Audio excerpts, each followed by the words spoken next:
Morning, Renee. How are you doing today? Hello, Magic. I am fantastic. How are you? I'm doing great. I'm doing great. It's the year comes to an end, so very shortly we'll be starting the university game. Yeah. The course on hmm Academy of Business as a Service um, to help Congratulations on that again. to transform a lot of work because we have the recruitment going on, we have some marketing activities that we are doing, we have some PR activities, talking to journalists, talking to uh, a lot of people, recording some promotional videos. So a lot of work, but it's a good one. It's very rewarding and interesting.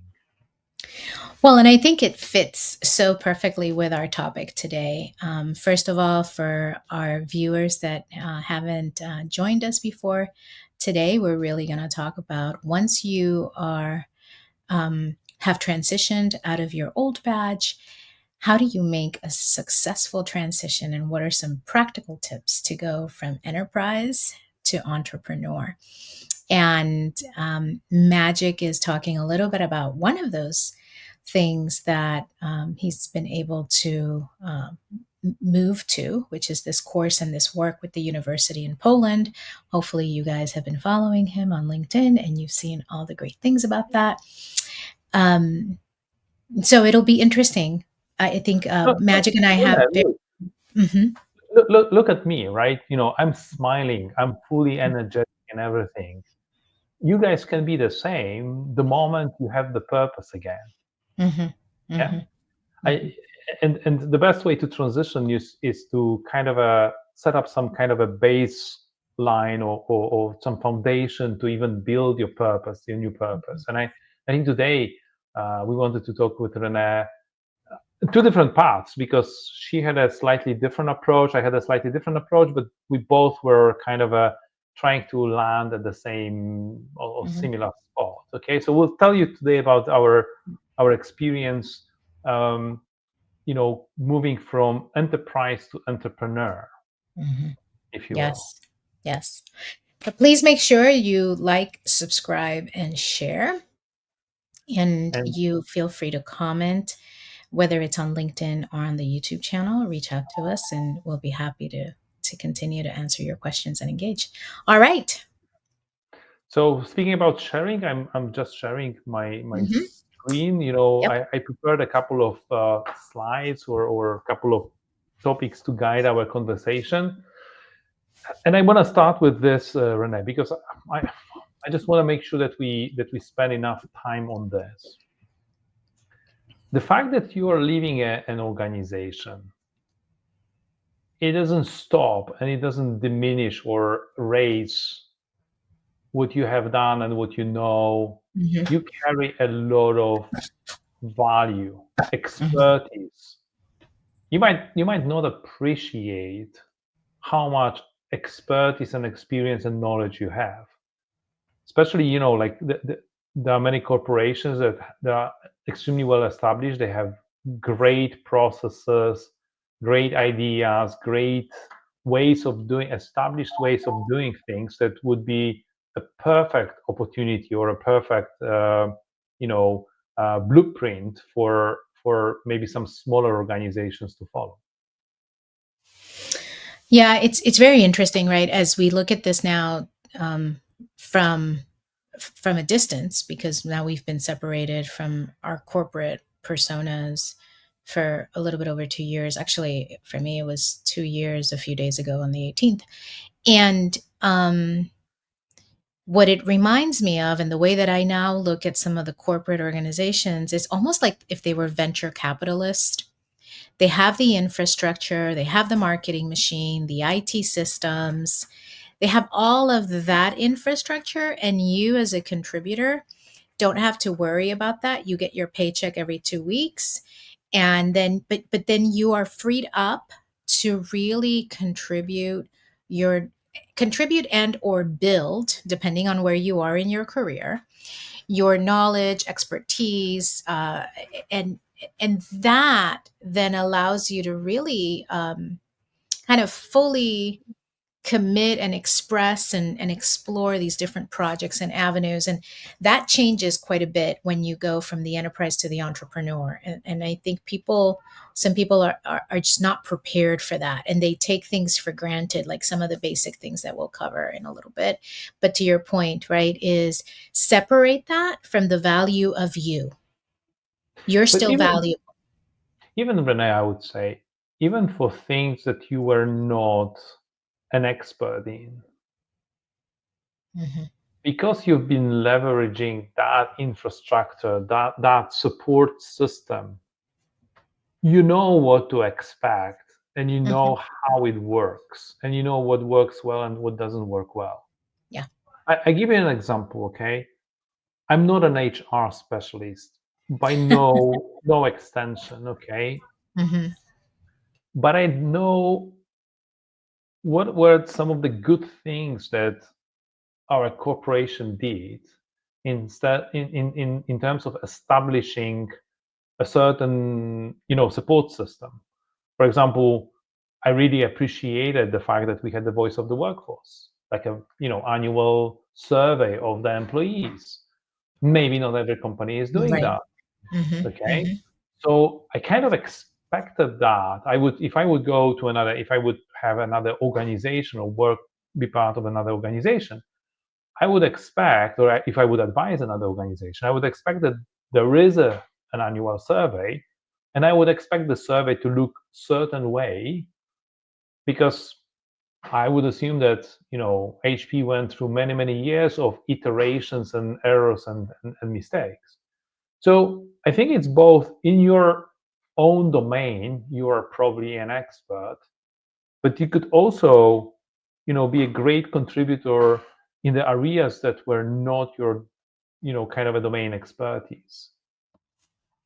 Yeah. Yeah, absolutely. And I guess, as I hear you relay that, I think about also the softer things, the communication protocols, like Exactly. what's appropriate in a meeting, what's not appropriate in a meeting, what's the proper just email tone, what's appropriate for email versus a conversation. And these are all things that the enterprise, whatever the enterprise might be, shapes you and molds you over time without almost you not even realizing it. And I want to say, Renee, because this, I think it's a very important distinction. I'm not trying to advocate for you to sell company secrets, your former employer secrets, Yeah, or correct. No, share their the secret data. sauce. Yeah, Yeah, no. even like the data, the customer list, or Mhm, or mhm, the data, the performance, internal performance information. It's not what makes you valuable, not the stuff that is temporary in a way, mhm, but those kind of things that you have learned over the years, again in your own domain, which you probably are an expert in this, and even though maybe somebody didn't appreciate you or didn't appreciate your full contribution, or on the other hand, there was just a decision to downsize this particular part of the organization. I spoke some time ago to a friend of mine who's been on the verge of leaving the organization because they decided that this location is no longer going to be supported. He was mhm. one of the best guys in his field of in his field, but somebody over there at the top made a decision that this particular location where he was is not going to be on the corporate list anymore. The It, geography is what he means for those the listening. geography, the location, the Yes. particular Mhm, office location, actually, there mhm, was, mhm, and he wasn't able to relocate because of his personal situation. But mhm, this guy it's absolutely great, smart, able to translate very complex things things into very simple terms. Uh, so again, it's your expertise in your own domain. It's your knowledge of the processes and system that is extremely valuable on the market, and you should be aware of this and not let the temporary setback of a WFR mhm. uh, convince you otherwise. Yes, yes, yes, yes. Well, Um, let's get to some practical tips. Yeah, so let's get to some practical tips. I think and again, the stuff that we will be sharing with you is, I wish that somebody has told me the Mhm. moment that I was, no longer in charge of my own of my old job, right? Somebody should have called me and say, or I should have watched this kind of a similar webinar, and somebody should tell me, step number one, establish your entity. Mhm. Honestly saying, like the moment you leave, we spoke about the identity crisis, right? Mhm. The moment you leave and you surrender your badge, you become your own brand. It's going to be your value and your, expertise that people will be looking. So as soon as you can, there might be some kind of restrictions from your employer, but as soon as you can, open a business. It doesn't cost you a penny, probably. In Poland, particularly, if you open a business, you're subject to for a small fee, you're subject to the health insurance and social insurance. If you're not, if you are out of the job, without the job, you either need to register as a unemployed, which I'm not sure you should be doing, or you just start your own business and immediately you are again employed. You are just not employed by anybody else but by yourself. But that carries a lot of kind of advantages. You have your own business, your entity. You have an opportunity to collect cost, like invoices, pay the stuff that you pay for. You could claim from your tax. You can deduce from your tax. You can choose the name. I went with a name which is very close to my personal brand, which is Magic. My company is called Go With Magic. Mhm. And then you can kind of build your own kind of a space. I would also recommend that you separate your finances, your personal and business finances. So Yeah. you don't mix and match. You don't mix them with each other. Helps you to understand whether you're making money on the value that you can offer to others or not. Yeah, I would say that I would say that you are a brand even when you are with the corporation, right? You do have to be a little bit more careful around what and how you do so that it doesn't misrepresent or get misconstrued.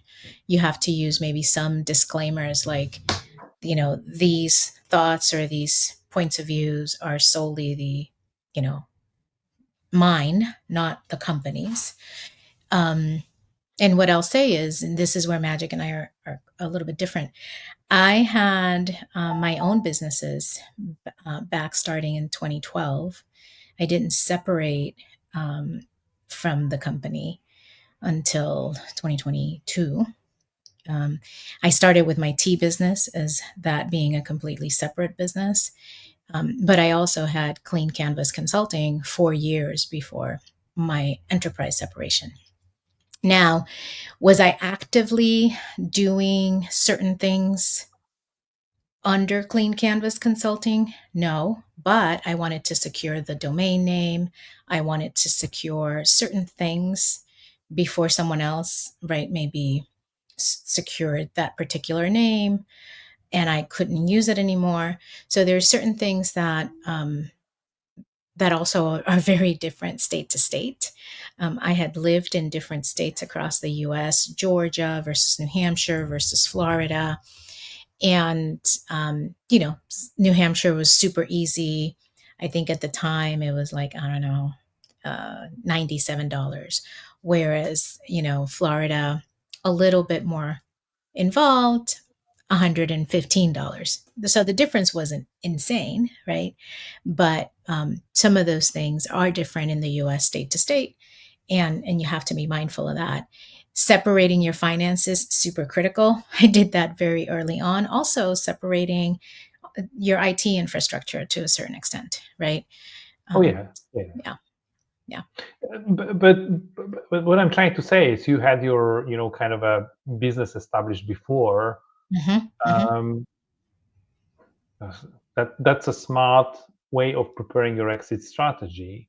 I Mhm. haven't done it. Mhm. And I also respect the fact that a lot of people, when they work for a corporation, they are not establishing any external brand really. Correct. Mhm. Some work in the domains that are really very internally focused, Mhm. and just don't, and mainly have internal, what we call the internal customers. Okay. As soon as you are out, Mhm. LinkedIn, this is part of your, we spoke about this already, like establish LinkedIn and, take care of your personal side of visibility. Mhm. What we are talking right now is building your business side or your business entity, just to make sure that you have something to lean on. You when you go, so for example, when you go to the event, when you go to a conference, you don't go as an unemployed person. You Right. can lean on your own entity, on your own company, and Mhm. that's okay. In many Mhm. cases, that is okay. It's better to go as a member of an organization, even if the organization is just you, Yeah. rather than trying to introduce yourself as an unemployed. Right. Right. It This is also so goes back important. to this, kind of a conversation that we had before, Renee, right? That's like, Mhm. don't focus on your past. Unemployed Right. is like connected to the fact that you were employed by your Yes. former employer and you are not employed anymore. Right. When you are part of a new entity, you are kind of already on the other side of this Mhm. valley of death, of a change curve. Yes. Yes. Yeah. Absolutely. Not only the entity that should be established, but on top, we already started to talk about it. I think the step number two, Renee, that I would recommend for people is to secure your digital identity. So you Mhm. chose the name, by domain name that is aligned with your company name as soon as possible. It's more and more difficult nowadays because there are so Yep. many domains that are already taken. So Mhm. when choosing the name for your company, you might actually first look up the domain Yeah. availability, because Yeah. sometimes it's just taken and it's very difficult to find another solution. Mhm. I also recommend, and I don't know, Renee, if you agree with me, but establishing when you buy your own domain, you can also attach an email to this Mhm. domain. So, I have a gowithmagic.com domain, and Mhm. obviously I have, um, Magic at domain. addresses, that are associated with the Go with Magic domain. Mhm. It's just way more professional than. Yeah, and for a lot of reasons, right? For things like insurance, for things like a big thing that's very important to me and very effective is when you get connected to the local chamber of commerce. If you're trying to submit quotes or proposals to other businesses or to local government or to the federal government, right? I remember even having this conversation with a lot of HPE resellers that they would have at Gmails or at Yahoo's because they were a company of one or two engineers, and it's like, no, you go through, spend the $150 or whatever it is to get the .com and get legitimate email addresses. And legitimate, I mean more corporate looking email addresses, right? Your own, simply your Yes. own. I mean, Yeah. running everything out of your Gmail or Yahoo or Yeah. Outlook.com. Yeah. I don't think it's a right thing to do. I think Mhm. you very quickly need to establish this kind of an end to end, and this also comes from our corporate experience, right? Correct. Correct. Correct. So you need to have it. I would actually, and this is what I'm saying here, I would actually recommend that you establish at least two emails. Hmm. Okay, one that you're going to be using for your kind of a main activities, day-to-day activities, and another one that you will be using for like events and registrations and this kind of things that are spam prone. Yeah. because a lot of companies, when you register Yes. for a conference, they'll use this email to send you a lot of kind of proposals and information. They'll Hmm. try to contact you. You don't want to be distracted on a daily basis with those Right. kind of activities. I mean, I still respond to them. It's not that I kind of completely ignore it, but it's kind of a once a day or once a week kind of a review of this mailbox Hmm. rather than on a daily basis. Okay, so Yeah. if you have a domain, you can establish probably several different emails. I have like 5 different emails on my domain for Hmm. different purposes. One is to just send to myself invoices, Hmm. separate email address, okay, on the same domain. One for registering for the conferences, one for the daily activities, and I think I have 2 others for other stuff. Okay, so this is super important. Yeah. Be mindful at first because it can get expensive. Like some services, at least in the US, can charge you up to $25, $35 per email address. And it depends on the package, your suite, and whatnot. But some are really, there are others that are free. I mean, e- Google gives you a business, not a at google.com, workspace and email address that you can set up on the business side for free. And then you have to pay a certain amount after you use certain amount of storage or after you reach certain amount of email addresses. Microsoft 365 does something similar. So look at the different services, already kind of have those things in mind. So you don't have to make a decision that's rushed, right?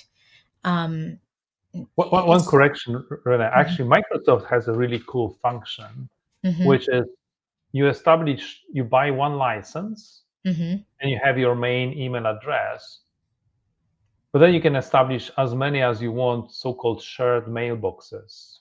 mhm, mhm. Yeah. And that's what I'm talking about. Those Okay. shared Okay. mailboxes Yep. that don't Yep. have the owner Mhm, because you are the owner, but they are mhm. kind of a separate entity. So when I look at Yeah. my email, I have my main email, Folders. and They're like folders. Yeah. I Yeah. have like 4 or 5 Yes. other emails, shared emails Mhm. that are for those kind of additional activities. Okay. Yeah. Yeah. And then they don't cost me anything because Yeah. you don't need a license, and I can establish as many as I want. I think. I mean, I Yeah. didn't reach the level yet. The terms. Yeah. Yeah. Yeah. Yeah. And Yeah. with regards to, Yeah. Mhm.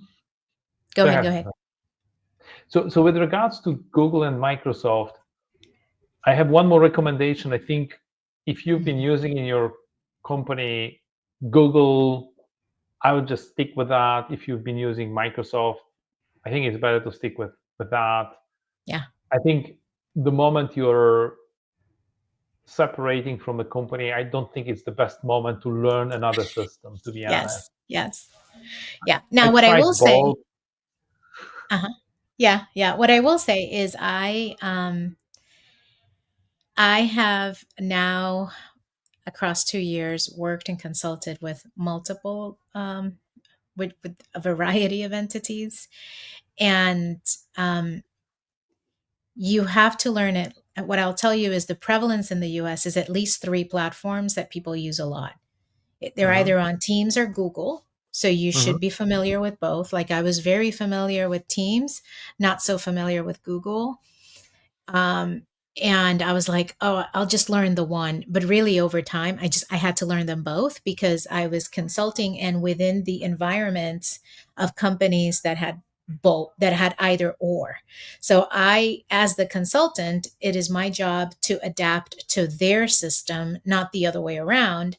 So I found I had to learn different things. The other thing that I had to learn to operate across multiples was the Zooms, the Google Meets, the Teams, the Blue Jeans. I mean, there's like a gazillion and one of the different, whether it's web hosting or streaming or, phone call, digital collaboration tools. And the good news is YouTube University has all of them, and you can watch, a few YouTube videos and be up to speed. My recommendation is don't confuse the the usage of many different systems to support your clients with what is the Your one infrastructure. Yeah, main infrastructure that you're going to use? And having for you. two Mm, is just going to be extremely difficult and confusing. yes. And Yeah. and And and, and expensive, again, and I'm not going to argue for one versus the other. I right? think that Oh, two that are main at the moment, which is the Google Workspace and yep, the Microsoft 365. correct. Uh, Choose the one that you feel more comfort. They both have advantages and Mhm, disadvantages. mhm. Choose the one that you feel comfortable. I tried both, Yeah, and after struggling a little bit with a Google Workspace setup, I ended up, landing on the Microsoft 365. yeah, I use it all the time, but if anybody wants to use Google Meet to kind of have a conversation, I have yeah, no problem with that at all. Yeah, I know yeah. how to use it, and I can use my Gmail account to then I can use my Gmail account to plug into this. Funny side story. Kind of let's go down a rabbit hole for a second, if you may. Um, Here in Florida, the high schools use Google Workspace for everything because it's free for the schools basically. So recently, my daughter graduated high school. She's now working at the tea shop. She's handling our marketing, our social media, our processes, and we were talking something the other day, and she's like, "Oh, I'll send you a Google Doc," and I'm like, "Ugh, can you send me a Word document?" And she's like, "Ew, who uses Microsoft anymore?" I So, know, yeah, I it was know. so funny. My daughters use Google all the time. Mhm. Google Calendar, Google everything. So Yeah, it's obviously that they're used to this because the yeah, schools are using it. yeah. So the Yeah, generational difference, I was like blown away. yeah, absolutely. Mm. One more important thing that I would recommend, because that's when I run into some trouble initially. Um, when you set up your domain name and your email and everything, one element that you need to make sure is that you have everything configured properly. I didn't Mm, have my web page configured at all, and I still don't because I actually use for my business, for my purpose, I use mostly my LinkedIn mhm, account. But I did set up a web page, a very kind of a rudimentary web page, mhm, because not having a web page can mean that the spam filters of your customers will basically filter you out. So there are several kind of a testers online when you can put your email address and test whether it's treated as spam or not, and just check for the scoring if there's mhm. any configuration that you need to take, and or seek professional help from an MSP, uh, technology service provider in your area, just to advise you, because you're going to lose a lot of time sending emails to people and they will never get it because you're going to be filtered out. Yeah. Mhm, mhm, mhm. Yeah. Similar to Google and Workspace and everything in the US, there's a lot around standard for websites. You have WordPress has probably been around the longest. There's, of course, if you're doing retail, more something like a Shopify or a Wix. And all of those have a ton of really embedded services in their stores. I have, a little service that makes sure that everything's ADA compliant for people that maybe are visually impaired or, whatever the things. So similar to how you settle in your technology between a Google Workspace and a Microsoft 365.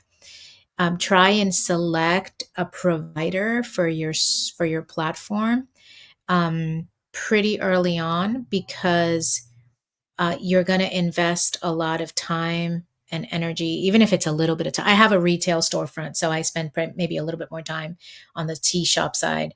But, and then if you're like me that have different businesses, for me, it was the consideration was how can I maximize my productivity while serving all these things? So I have all my different websites with one provider instead of having one Shopify for the retail store and something else for the consulting. I have everything in like one place. And there's tons of other productivity hacks, and then later you can get into more expensive things and apps for things like managing social media channels and things like that, but it can get expensive very quickly. So start small but be very intentional about kind of what do you want to do, and how do you think you might grow in the future? Correct. Yeah, it's always good to kind of invest with a long term in mind, but Hmm. uh, yes, but do your basis with this.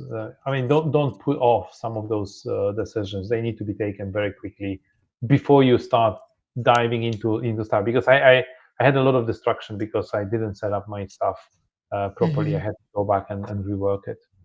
Hmm. Hmm. Another interesting tip that I think is super important is the calendar discussion. Hmm. Um, Internally, when you're working for a large corporation, if you want to schedule time with someone, you go to your calendar and you kind of see the availability of most of people. Some people block their visibility in the system. Some of the senior executives, you have to go uh, Assistant. Hmm. to the system. But Hmm. for majority of people, you can see their calendars and their availability. You can easily book time, and also they can see your availability.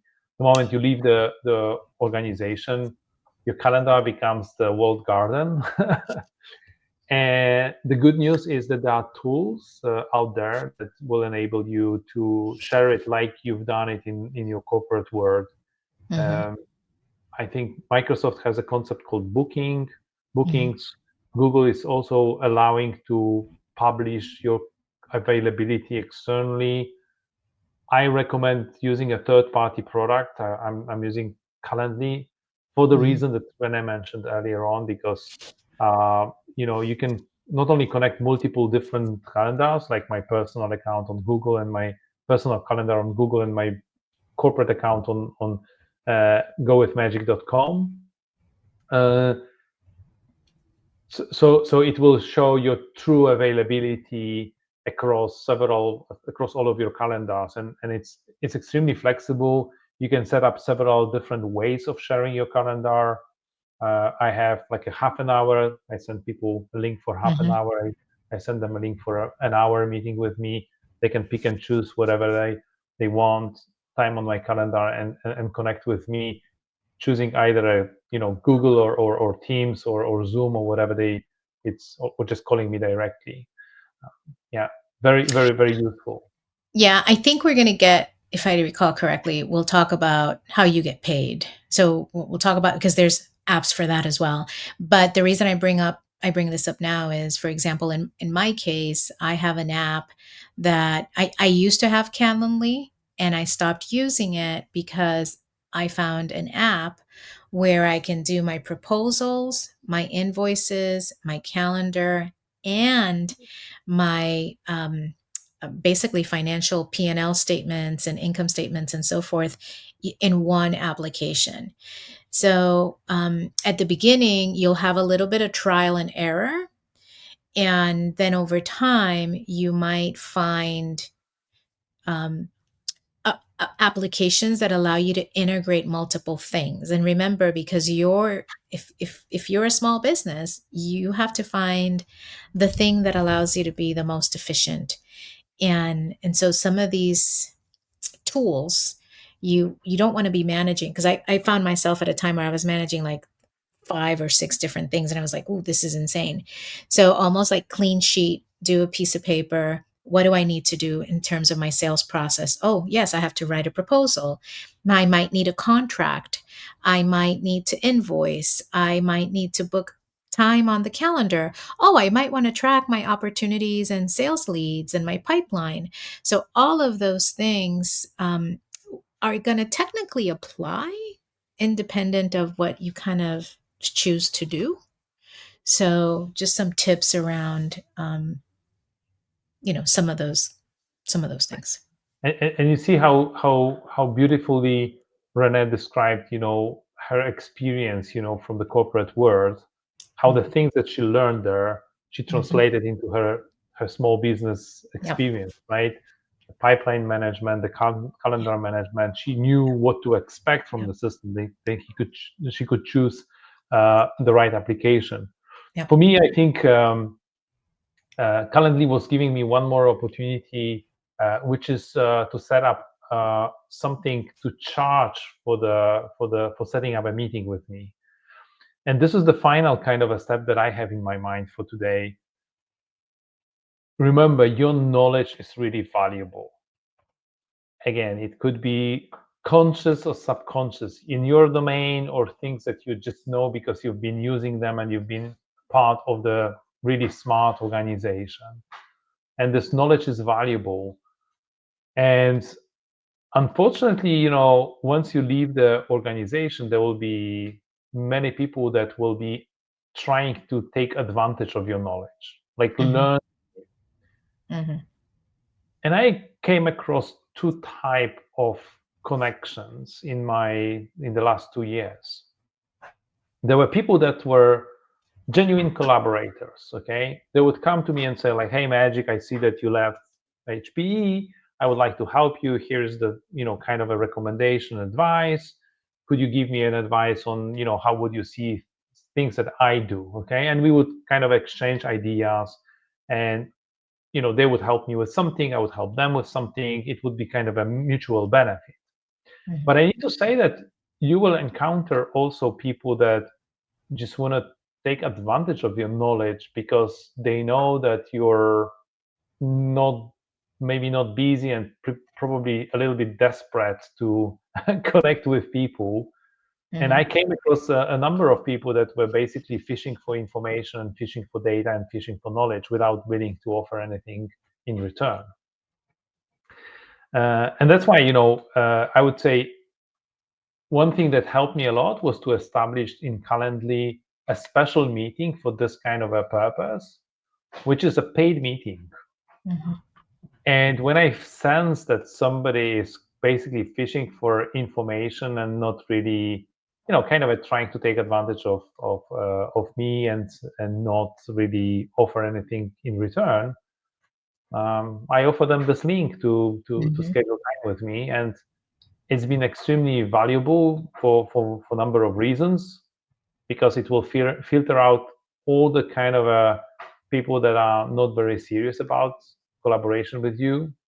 um, it signals your value and the value that you have, you believe you should, and you can research that. Yeah, I mean, you shouldn't establish it just like this Randomly.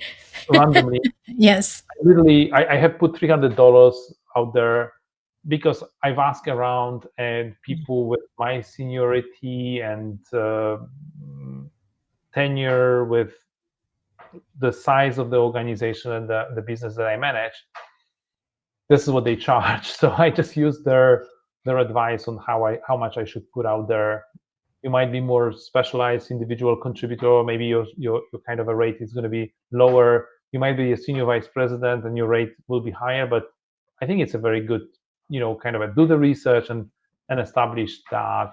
And maybe every now and then, people will actually take advantage of it or use this, and that gives you some kind of a income, while you're still searching uh, for the next step. And it will also show you what are people willing to pay for, which Mm-hmm. is also Mm-hmm. extremely important.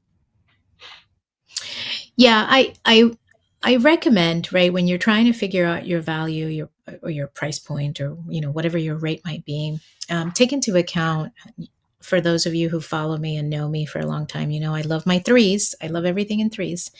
So scope, scale, and complexity, right? Scope could refer to the scope of experience across maybe customer verticals or industry verticals, right? Government, commercial, enterprise, um, education, healthcare, financial, real estate, right? Um, Scale, it could be local, nationwide, global, or multinational, right? Multi-language, multicultural. Um, and then complexity can apply to, are you looking across multiple subjects? Sales, marketing, finance? Are you looking across specific sectors that are highly regulated, like when you deal with a federal government, or when you're dealing with healthcare or insurance or law? And that starts giving you an idea of you know, what your rate and what your per hour potentially should be, right? So just a little framework if you're trying to figure out, okay, No, of course. I how do I mean, price? there's the whole pricing strategy that you Yeah. should establish for yourself. Yes. Me Yes. with pricing experience, if you want to Exactly. consulting, I'm happy to give you, to share my knowledge with anybody that is willing to pay for it. Yes. But Yes. but you need to start somewhere, and Hmm. um, give it a number. Okay, Yeah. you can later on discount it or you can increase it, but give it a number, and then it will help you enormously to put Yeah. something on the to filter out, and engage with people that value you enough to pay for it. Okay. Hmm. Hmm. All right. So we've been talking for 40 minutes again, Renee. It's a I good, know. always great to talk. Yes. But I, just to summarize our conversation, mm, leaving your job doesn't mean that you are not valuable. You are valuable. You matter. You have experience, and this experience many times, especially when you've been uh, with a company for quite a while, this experience knowledge is extremely valuable on the market. You just need to find somebody who's going to be paying for this. And I would say that what we were trying to talk about today is how to establish this kind of a baseline, this foundation, Hmm. just to make sure that once people that are willing to pay for your knowledge and for your services show up, it's easy for you to charge them. Yeah, absolutely. Um, I would say my closing thought for you is you are the product. And it might be difficult for you to view yourself that way, but your knowledge, your experience, you are the product. And look at yourself the way you would evaluate, I don't know, buying a new car, right? What kind of features do you want in the car? Or the way you select anything else, and try to distance yourself. And if you can't see that for yourself, maybe partner with a trusted person in your circle and kind of brainstorm that with them. That's going to be really helpful. And last but not least, if you can't find that person, or if you want to validate that with that emotion, I'm a big fan. Now we have Chat GPT, you can enter really some information in there about your experience, or you can upload your LinkedIn profile and you can ask it, how would it market you, and you'd be quite surprised. So Yes, go and do the deep research yeah. uh, on generative AI, on ChatGPT. If not, I have a special link in my LinkedIn profile for uh, ex-HP employees that want to advise. It's free of charge. I'm not going to charge you guys.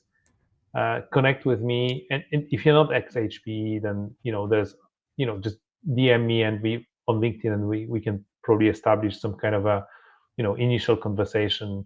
uh, but I'm happy to help and happy to brainstorm a little bit about what is the value that you have. I'm pretty sure Renee can offer Yes. similar Yep. advice, Yep. Your right? first 30 minutes are free. And then after that, we can figure out what works for you, and what works for me, right? It's really a matter of honoring both of us, right? And so it just happens that the transaction can be money. Sometimes it's not money. Sometimes it's connections. Sometimes Yes. it's an opportunity and an introduction to something else. So don't always assume that it has to be money, right? So yeah. So like, share, subscribe, and let us know what are the other topics that we should be covering, and Mhm. we will come back to you with some other ideas and thoughts about the journey beyond the Yes. batch. Thank you so Thank you, much. everyone. Bye. Bye.